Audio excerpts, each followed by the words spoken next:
you can drop them in the chat box.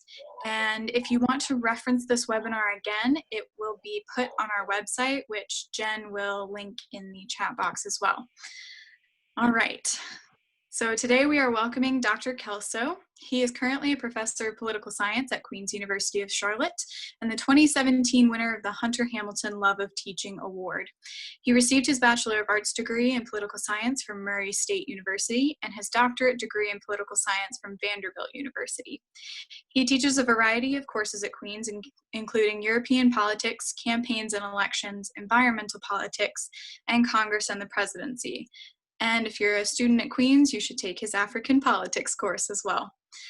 His research interests include environmental policy, electoral behavior, and political leadership. His publications are extensive and include The President as a Legislative Leader, The Use of Veto Power in Environmental Policymaking, and Environmental Priorities as the President as Legislative Leader. So, Dr. Kelso, I will turn it over to you. Thank you, Emily. Thank you for that nice introduction. And welcome, everyone. As Emily told you, we're going to talk about environmental policy today. And to that end, we'll see some slides here. So I'll bring those up.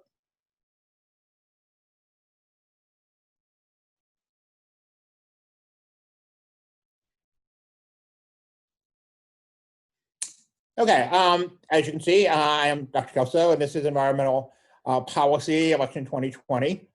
And what I thought I'd do is start off with just a quick, brief background about how we got to this point in terms of our environmental policy issues. So, begin with a little background on environmental policy in the United States. So, the first major, point of departure for environmental policy was in 1872 when Yellowstone was the first national park, came into existence through a law signed by President Ulysses Grant. First national park in the United States. Many people would argue the first national park in the world. A few years after that, you had the presidency of Theodore Roosevelt, probably the first U.S. president to really make environmental policy a key part of his agenda. Was very into conservation of resources, and a very important thing with Theodore Roosevelt was the Antiquities Act of 1906. I'm going to come back to that in a little bit, but basically what that did, or why it occurred, Theodore Roosevelt was very impatient with the Congress. To declare a national park, it required an act of Congress, and he thought they were moving too slowly, and economic interests were threatening certain areas. So his allies in Congress passed the Antiquities Act, which basically allows the president to declare a national monument without congressional approval. Now, some of the people who voted for the Antiquities Act thought, oh, well, this is just for science or historical purposes. Well, not in the hands of Theodore Roosevelt, and of course, he set the precedent for future presidents. For about a half century or so, environmental policy kind of took a back seat to things like economic depression and World War. But with the publication of Rachel Carson's Silent Spring in 1962, the environmental movement kind of took off in the United States. And that period of mobilization of public opinion and things of that nature kind of culminated on April 22nd, 1970 with the first Earth Day, which is one of the largest worldwide protest or demonstrations in history. Of course, all of this mobilization of public opinion led to a lot of policy changes. So in 1970, Environmental Protection Agency was established in the U.S. There were numerous environmental laws in the 1970s, notably the Clean Air Act, Clean Water Act, Endangered Species Act. And the United Nations held the first global environmental conference in Stockholm, Sweden in 1972. And believe it or not, the United States was actually a leader at that conference on the forefront of pushing environmental protection. Now, just to give you a sense of what we're looking at here, or what we're talking about. On the one side here, you have Grand Canyon. Grand Canyon, of course, is a national park today, but it was first protected under the Antiquities Act of 1906. And one of the reasons that Theodore Roosevelt really felt strongly that you needed something like that was because economic interests at that time were threatening the Grand Canyon and wanted to develop it. So that's one of the early natural wonders that were protected. On the other side here, you have Bear Ears National Monument, excuse me, in Utah, which was declared national monument shortly before President Obama left office. So how did we get to the point where the environment became a partisan issue? Because until 1980, both parties tended to support environmental protection. I mentioned in an earlier slide, Ulysses Grant, Theodore Roosevelt, Richard Nixon, all Republicans, all made significant contributions to environmental policy. And if you go back in the 1960s and 70s and look at the policies towards the environment of presidents like Kennedy, Johnson, Nixon, Ford, Carter, barely distinguishable. Both Democrats and Republicans, their policies tended to be very, very similar. Well, all this changed in 1980. 1980, Ronald Reagan is elected, comes into office with a strong anti-government agenda, and environmental regulation was a primary target. Conservatives like Reagan felt that we had gone too far with the environmental protection, that it had too many regulations, it was curtailing business, and was having all of these negative consequences. And over the last 40 years, we've kind of, moved in that direction where environmental policy debates are increasingly partisan, and it's difficult to create a consensus. So 2 things to demonstrate that. First of all, this is from the League of Conservation Voters, which is an environmental interest group. And basically what they do is their main thing is voter information. So they try to get information out to voters about political candidates and their views on environmental issues. So what they have done since 1970 is looked at various pieces of environmental legislation and, seen how various members of the House and Senate have voted on them and come up with a score.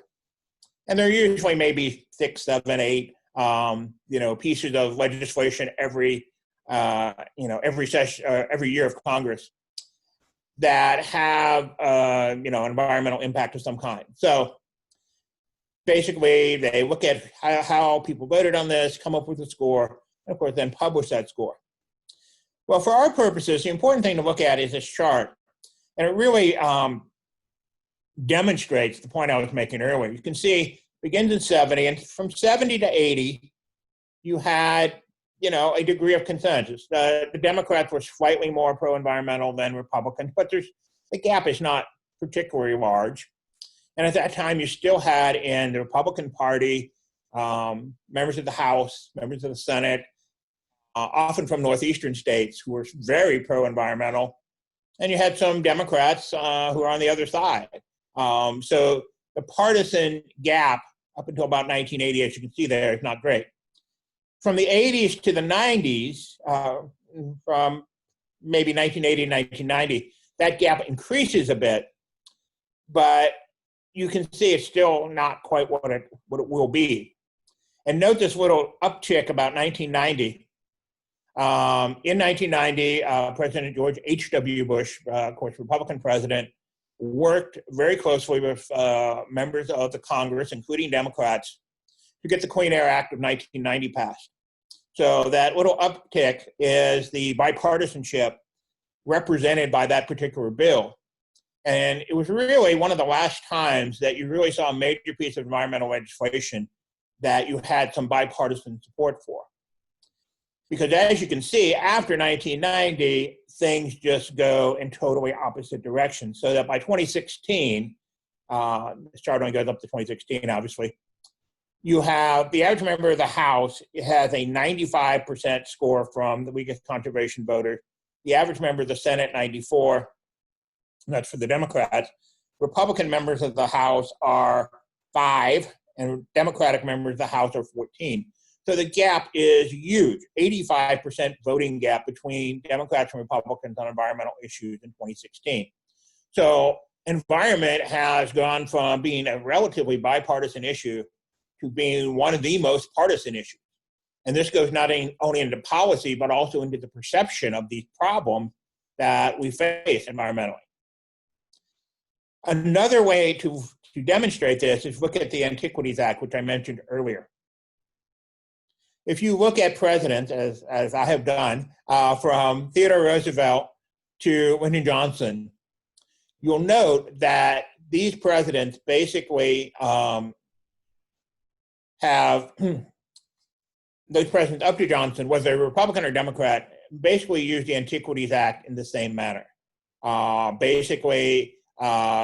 Even presidents who we generally think of as being kind of politically conservative, such as Calvin Coolidge or Herbert Hoover, you'll see if you look at the statistics on the Antiquities Act, they were,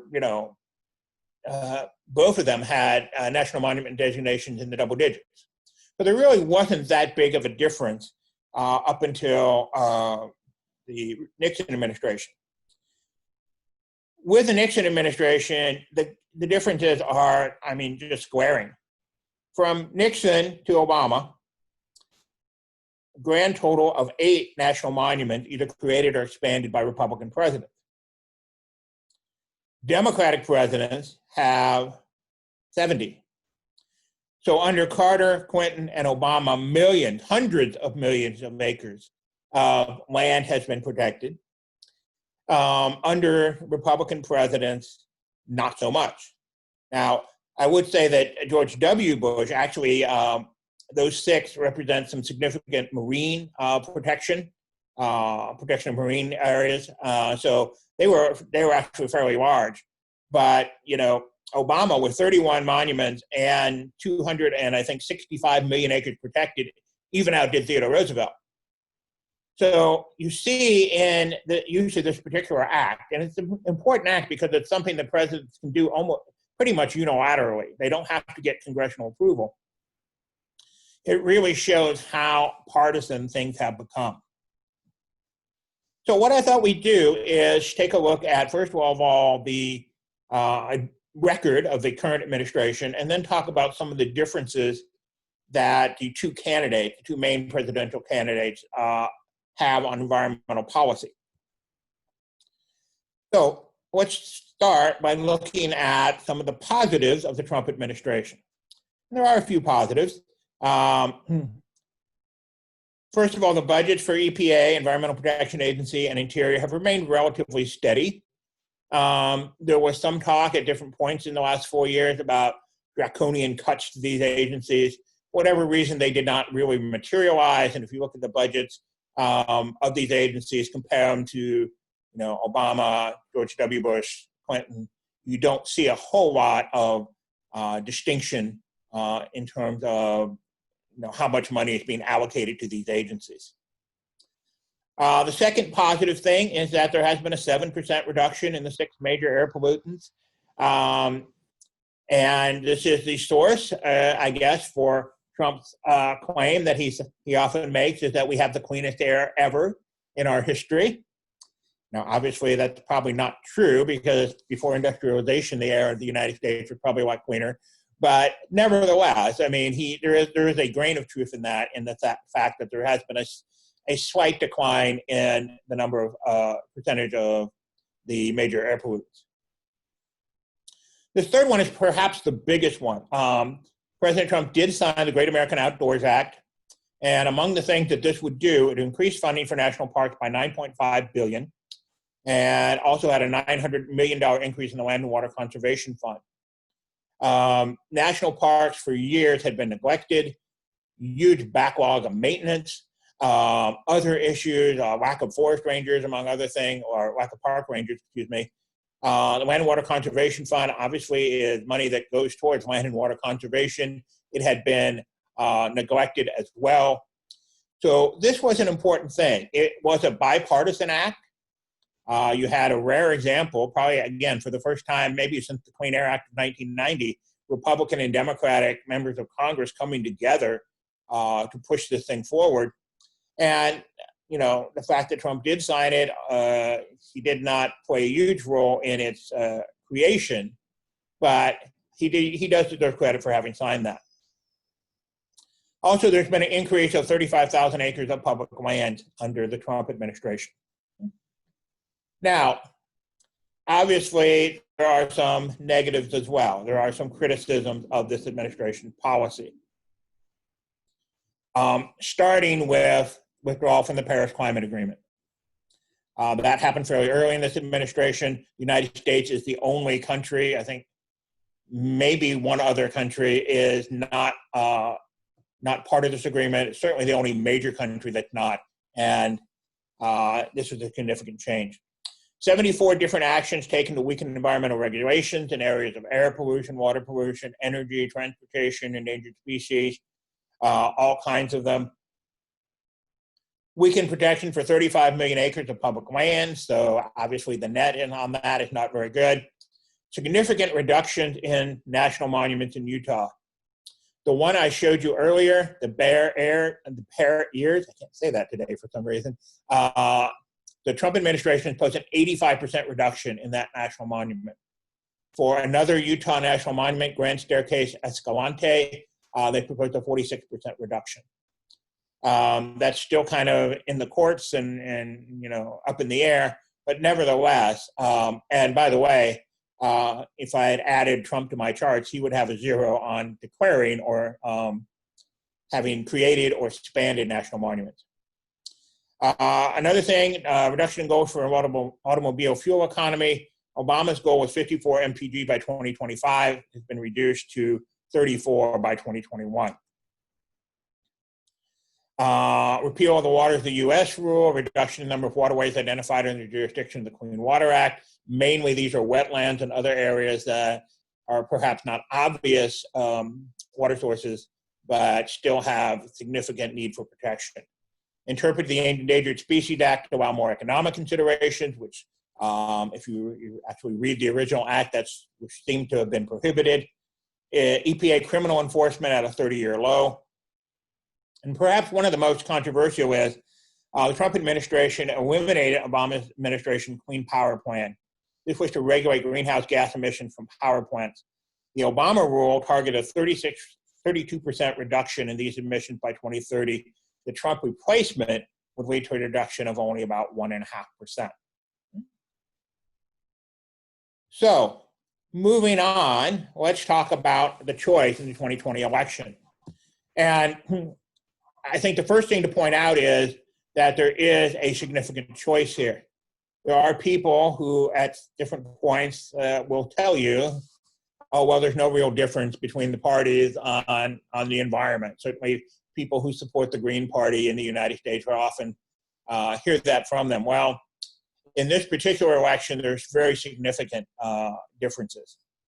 I also want to say that doing this was a little bit difficult simply because whereas one party has a very detailed platform and a very detailed website, the other party didn't even do a platform. I mean, they just pretty much repeated their 2016 platform, and their website is not particularly detailed.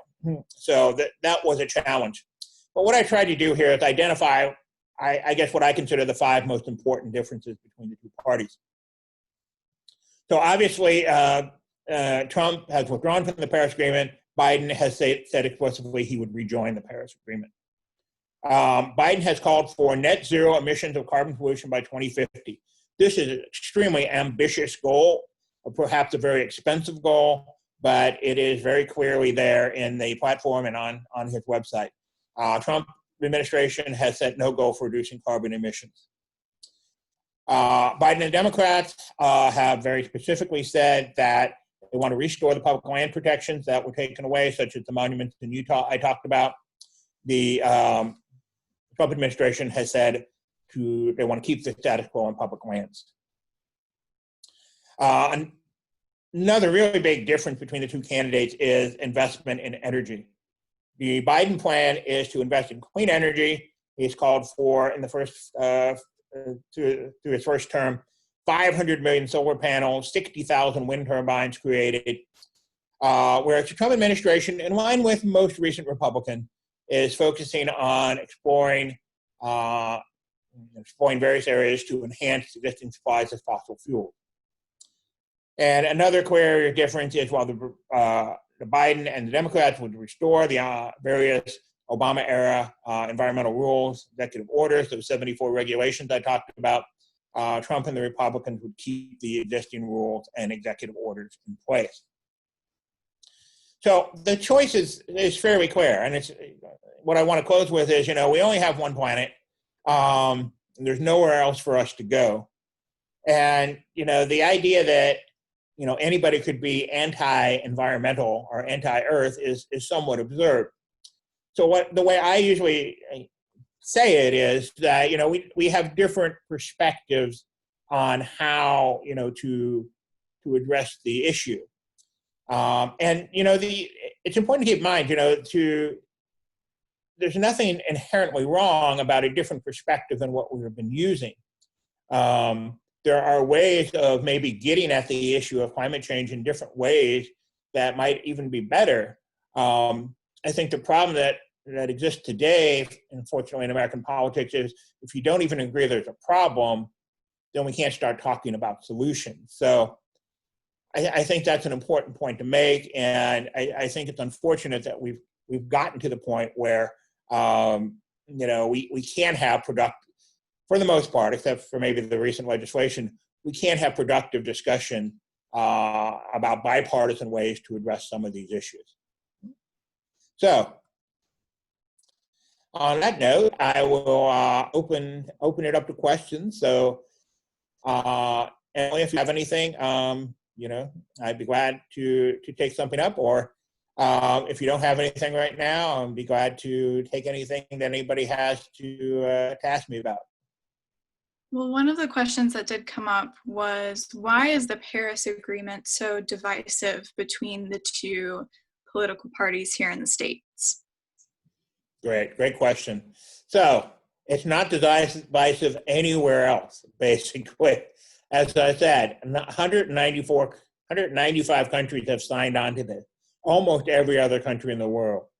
So why is it divisive here? Well, it certainly has to do with the personalities. I mean, certainly this was something that was a signature part of the Obama administration. And, there's a certain personality conflict there. But more substantively, I think that the people who are opposed to the Paris Agreement feel that it would put certain restrictions on U.S. business, would not allow us to develop, fossil fuels in the way that we could, and turn our economy into something that basically they're not comfortable with. So a lot of it is based more on what would the Paris Agreement mean for our energy future. If you're in favor of clean energy, that's not a problem at all. If, like some of the conservative elements in the Republican Party, you have a strong stake in fossil fuels, well, then it is going to be seen as a threat to you. And close along those lines as well, there was another question about what have been the implications from the U.S. leaving the Paris Climate Agreement. Have there been any thus far? Are we starting to see those impacts? Yeah, great question. Here's the problem. If you're not part of this agreement, and this is true for any international agreement, you have no say in what goes on. In other words, the way it works with international agreements, if you are a party to the agreement, then every summit, meeting, conference of the parties, whatever you want to call it, you're going to be there and you can put your viewpoints forth. If you're not in the agreement, you're on the sidelines. You're at best an observer. So we have lost all influence over kind of the future evolution of global climate policy by withdrawing from this agreement. Not to mention the more kind of symbolic aspect of that we have just kind of demonstrated to the world that we're an outcast on this issue. I mean, again, almost no other country in the world is, outside of this.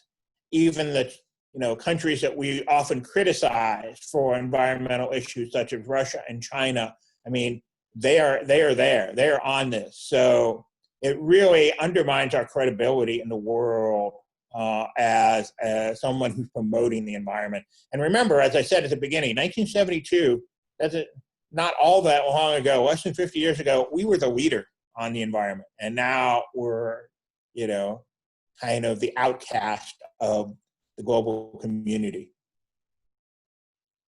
Thank you. There was also another question about, do you think that the partisan gap will shrink within our lifetimes in terms of environmental policy and the perspectives on it? I hope it would. And you know, it's really, you know, it's almost in some ways a position that is not sustainable. Because if you look at, you know, polling and other numbers, other data that we have on environmental issues, you know, which group is the most concerned about it? Not surprisingly, it's the people under the age of about 40. And, you know, the Republican Party, if they can kind of continue in this manner, along with certain other issues as well, are going to continue to alienate younger people. So it's hard to see how this could be a sustainable policy position if they want to continue to win elections. Now, granted, environmental issues are often well down the list of things on the political agenda, and unfortunately, that's true this year as well. So, I guess my answer to the question would be that I hope that's the case, and I think that for the Republican Party to be viable electorally among younger voters in the future, it has to shrink. I mean, I just can't see them continuing to do this, and you know, without alienating a large number of voters. I think we have time for one more really quick question before we have to shut things down at 12:29 and transition. But why do you believe that there's so little regard for nuclear energy versus solar or wind? Great. Two reasons. One, accidents. You know, we had 3 Mile Island back in 1980. Fortunately for us in the United States, that wasn't a catastrophic accident, but certainly you had Chernobyl. You had the 2011 Fukushima in Japan. The possibility of accidents is real, and you know it could be catastrophic. Secondly, what do we do with the waste? No one has a good idea for that. Many years ago, and I actually lived in Nevada at this time, back in the 90s, the idea was we're going to take all of the nuclear waste in the United States, dig a big hole in the Nevada desert, and dump it in, or something along those lines. And the people in Nevada, not surprisingly, didn't want any part of this, and there's all kinds of issues about how do you even get it there? You know, what if you're taking it on a train and you have a train wreck? We should call that mobile Chernobyl. So those two reasons are big strikes against nuclear energy. Of course, it does not produce greenhouse gas emissions, which is a good thing. Thank you so much. We have run out of time today. Thank you so much, Dr. Kelso, for sharing your insights with us. Join us next week to talk about social injustice, diversity, and equity with Daryl White, Rabbi Judy Schindler, and Reverend Joey Haynes. And now we will transition to our next panel with Mr. Tim Moore from the Federal Election Commission. Thank you so much again, Dr. Kelso. Thank you, everyone. Bye.